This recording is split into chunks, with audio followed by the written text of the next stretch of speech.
وَأَمَّا الْإِنسَانُ إِذَا مَا ابْتَلَاهُ رَبُّهُ فَأَكْرَمَهُ وَنَعَّمَهُ فَيَقُولُ رَبِّي أَكْرَمَنِ۔ انسان کا معاملہ یہ ہے کہ جب اس کا رب اسے آزماتا ہے، اسے عزت دیتا ہے، نعمتیں دیتا ہے، تو وہ کہتا ہے میرے رب نے مجھے عزت دی۔ وَأَمَّا إِذَا مَا ابْتَلَاهُ فَقَدَرَ عَلَيْهِ رِزْقَهُ، جب اسے آزماتا ہے اور اس کا رزق جو ہے اس پر تنگ کر دیتا ہے، راشننگ کر دیتا ہے، تھوڑا تھوڑا دیتا ہے، فَيَقُولُ رَبِّي أَهَانَنِ، تو وہ کہتا ہے میرے رب نے مجھے ذلیل کر دیا۔ کلا، ایسا نہیں ہے۔ آپ کو کیا خرابی نظر آئی اس میں؟ کوئی شرک نہیں ہے۔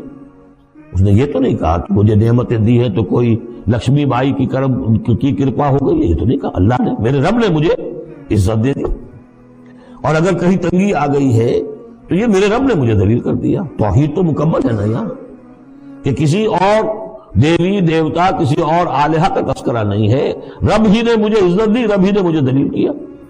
تو عز من تشاء و تذل من تشاء، اے اللہ تو ہی ہے جس کو چاہتا عزت دیتا، جس کو چاہتا ذلیل کر دیتا۔ تو کیا خرابی کیا ہے اس میں؟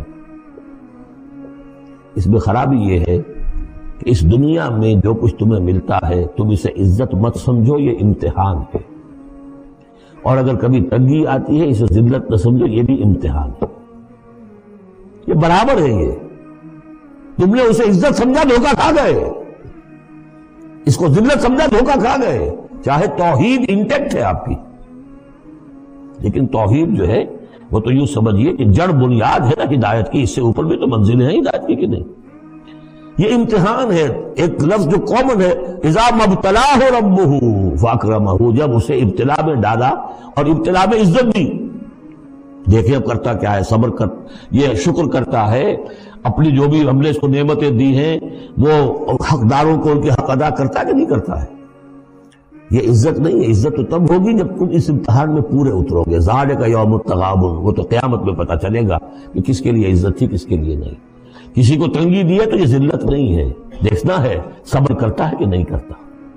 کہیں یہ بالکل مستر ہو کر اور اپنی عزت نفس جو ہے ہتھیلی پر رکھ کر لوگوں کے سامنے مانگنے کے لیے تو نہیں نکل جاتا، پتہ چل گیا نا۔ یہ امتحان ہے۔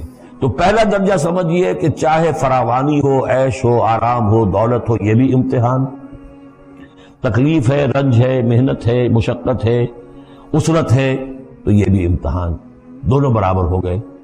اب بھی ہدایت اس سے اوپر بھی ہے ایک۔ ہمارے دل میں یہ چور رہے گا پہلا امتحان آسان ہے، دوسرا مشکل ہے۔ نہیں، حقیقت اس کے برعکس ہے۔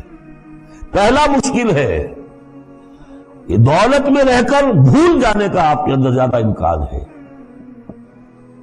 الہا، حدیث آپ کو سنائی تھی، ما قل و کفا خیر مما کثر و الہا، اگر زیادتی ہوگی، دولت ہوگی، تم اللہ کو بھول جاؤ گے تو زیادہ سخت نقصان یہ ہے، زیادہ بڑا امتحان یہ ہے۔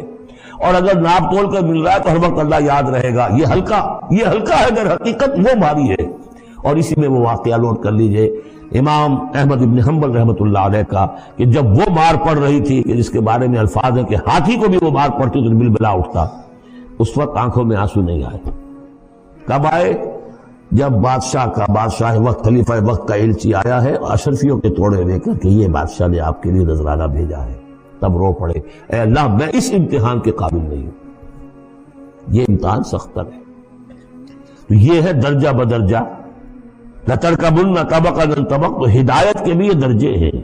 پہلا درجہ تو یہ ہے کہ جو بھی ہے اللہ کی طرف سے ہے، تنگی ہے تو اللہ کی طرف سے، اور فراوانی ہے تو اللہ کی، یہ توحید تو پوری ہو گئی آپ کی، اللہ کی طرف سے۔